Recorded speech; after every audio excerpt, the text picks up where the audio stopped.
Hello, everyone. Today, I will discuss increased physical activity, one of the six foundational pillars of lifestyle medicine.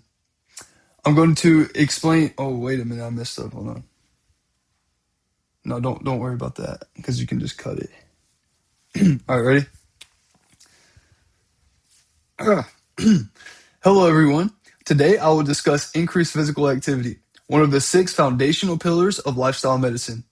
I will define physical activity, review the American College of Lifestyle Medicine guidelines, explain its health benefits, and provide a practical walking strategy using the FIT framework.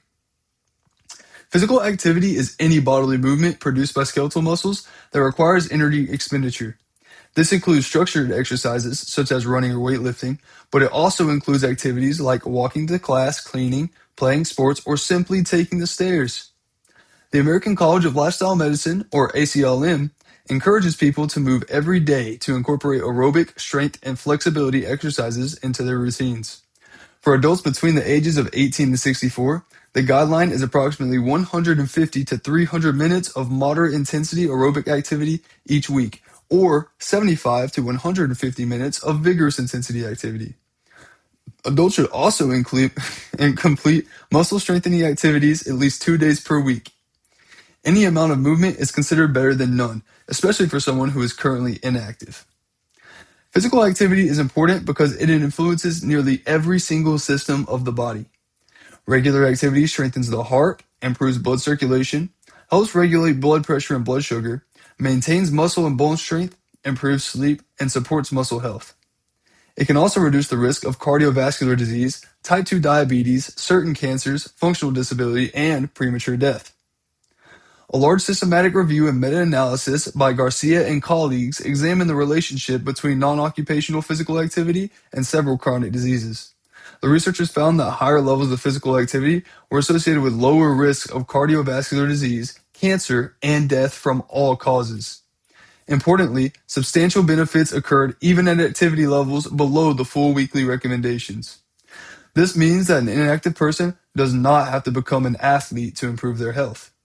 Simply moving from no activity to some activity can produce meaningful benefits.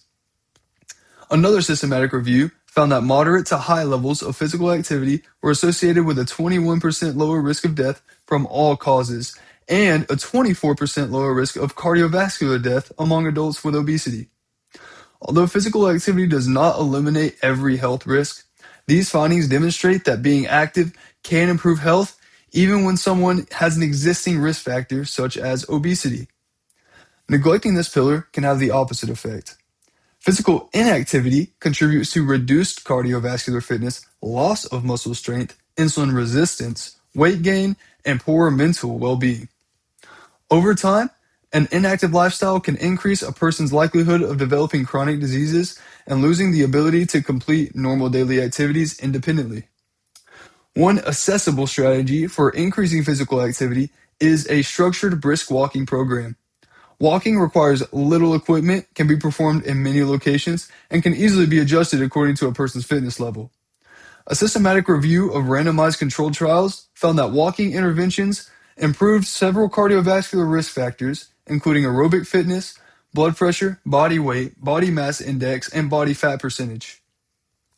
A useful walking prescription can be created with the FIT principle, which stands for frequency, intensity, time, and type. So let's go over how we can use the FIT principle to make a walking routine. For the frequency part, walk 5 days per week. For intensity, walk at a moderate intensity. A person should be able to breathe faster, but also still be able to speak in short sentences. This is sometimes called the talk test. Moderate intensity is also approximately a 5 or 6 on a 0 to 10 effort scale. For time, walk for 30 minutes per session, producing a total of 150 minutes per week. A beginner could start with 10 or 15-minute sessions and gradually increase the duration. For the type, perform brisk aerobic walking outdoors on a treadmill or around an indoor track. Progression is also important. Once 30 minutes becomes manageable, the person could increase the walking pace, add hills, extend the duration, or include short intervals of faster walking. Setting a consistent time, walking with a friend, and tracking completed sessions can also improve adherence. In conclusion, increased physical activity is a major pillar of lifestyle medicine because it can reduce chronic disease risk, improve physical and mental functioning, and support a longer and healthier life. The ACLM guidelines recommend regular aerobic activity combined with muscle strengthening exercise, but the evidence also shows that even the modest increases in movement are valuable. A brisk walking program using the FIT principle is a safe, affordable, and realistic strategy that many people can use to begin improving their health. Thank you for listening. That's it.